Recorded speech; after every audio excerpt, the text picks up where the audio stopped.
ಬಂಧುಗಳೇ ನಮಸ್ಕಾರ. ಶ್ರೀ ದುರ್ಗಾ ಸಪ್ತಶತಿಯ ತೃತೀಯ ಚರಿತ್ರದ ಸಾರಾಂಶ ಹೀಗಿದೆ. ದೇವಿಯ ಕೊನೆಯ ಚರಿತ್ರಕ್ಕೆ ಉತ್ತಮ ಚರಿತ್ರವೆಂಬ ಹೆಸರೂ ಇದೆ. ಹಿಂದೆ ಶುಂಭನಿಶುಂಭ ಎಂಬ ಅಸುರರು ತಮ್ಮ ಪರಾಕ್ರಮದಿಂದ ಇಂದ್ರನ ಅಧಿಕಾರವನ್ನು, ದೇವತೆಗಳ ಹವಿರ್ಭಾಗಗಳನ್ನು ಅಪಹರಿಸಿದ್ದರು. ಅಯೋನಿಜೆಯಾದ ಕನ್ಯೆಯಿಂದ ಹೊರತು ಮತ್ತೆ ಯಾರಿಂದಲೂ ಮೃತ್ಯುವು ಸಂಭವಿಸುವುದಿಲ್ಲವೆಂಬ ಬ್ರಹ್ಮನ ವರವೂ ಇದ್ದಿತ್ತು. ಇಂತಹ ಆಪತ್ತಿಗೆ ಗುರಿಯಾದ ದೇವತೆಗಳೆಲ್ಲರೂ ಆಪತ್ತಿನಲ್ಲಿರುವಾಗ ನನ್ನನ್ನು ಸ್ಮರಿಸಿ ಆ ಕ್ಷಣದಲ್ಲಿಯೇ ನಿಮ್ಮ ಆಪತ್ತುಗಳನ್ನು ನಾಶ ಮಾಡುತ್ತೇನೆ ಎಂಬ ದೇವಿಯ ವರವನ್ನು ಸ್ಮರಿಸಿಕೊಂಡು ಹಿಮಾಲಯಕ್ಕೆ ಹೋಗಿ ವಿಷ್ಣುಮಾಯೆಯಾದ ದೇವಿಯನ್ನು ಸ್ತುತಿಸಿದರು. ಆಗ ಪಾರ್ವತಿಯು ಜಾಹ್ನವೀ ಜಲದಲ್ಲಿ ಸ್ನಾನ ಮಾಡಲು ಬಂದು ದೇವತೆಗಳಿಗೆ ಪ್ರತ್ಯಕ್ಷಳಾದಳು. ಪಾರ್ವತಿಯ ಶರೀರಕೋಶದಿಂದ ಅತೀವ ಸುಂದರಿಯೂ ಮಂಗಳಮೂರ್ತಿಯೂ ಆದ ದೇವಿಯು ಉದ್ಭವಿಸಿದಳು. ಶರೀರಕೋಶದಿಂದ ಹುಟ್ಟಿದುದರಿಂದ ಕೌಶಿಕಿ ಎಂಬ ಹೆಸರು ಬಂದಿತು.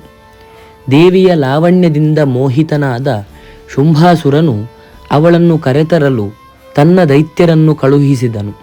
ಅವರಾರೂ ಜೀವದಿಂದ ಹಿಂತಿರುಗಲಿಲ್ಲ. ಮೊದಲು ಧೂಮ್ರಲೋಚನನೆಂಬ ದಂಡಾಧಿಕಾರಿಯು ದೇವಿಯ ಹೂಂಕಾರದಿಂದಲೇ ಭಸ್ಮೀಭೂತನಾದನು. ಅನಂತರ ದೇವಿಯ ಲಲಾಟದಿಂದ ಉದ್ಭವಿಸಿದ ಕಾಳೀದೇವಿಯಿಂದ ಚಂಡಮುಂಡರು ನಾಶವಾದರು.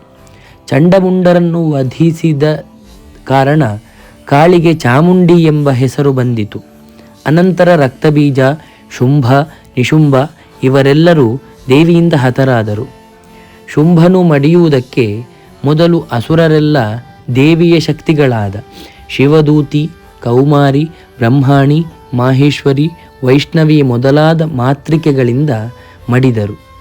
ಆದರೆ ಶುಂಭನನ್ನು ಕೊಲ್ಲಲು ದೇವಿಯು ತನ್ನ ಶಕ್ತಿಗಳನ್ನೆಲ್ಲ ತನ್ನಲ್ಲಿಯೇ ಉಪಸಂಹರಿಸಿಕೊಂಡು ತಾನೊಬ್ಬಳೇ ನಿಂತಳು.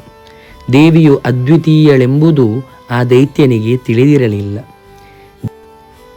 ದೇವಿಯ ಶೂಲಾಗ್ರದಿಂದ ಶುಂಭನು ತನ್ನ ಹಸುವನ್ನು ನೀಗಿಕೊಂಡ ಮೇಲೆ ದೇವತೆಗಳು ದೇವಿಯ ಅನುಪಮ ಶಕ್ತಿಯನ್ನು, ನಾನಾ ವ್ಯಕ್ತಿಗಳನ್ನು, ಮಾತೃಹೃದಯವನ್ನು ಹೊಗಳುತ್ತಾರೆ. ಅನಂತರ ದೇವಿಯು ದೇವತೆಗಳನ್ನೆಲ್ಲ ಪುನಃ ಅನುಗ್ರಹಿಸಿ ತನ್ನ ಮುಂದಿನ ಅವತಾರಗಳನ್ನು ತಿಳಿಸುತ್ತಾಳೆ. ಇದು ಸತ್ವಮೂರ್ತಿಯಾದ ಮಹಾಸರಸ್ವತಿಯ ಚರಿತ್ರ.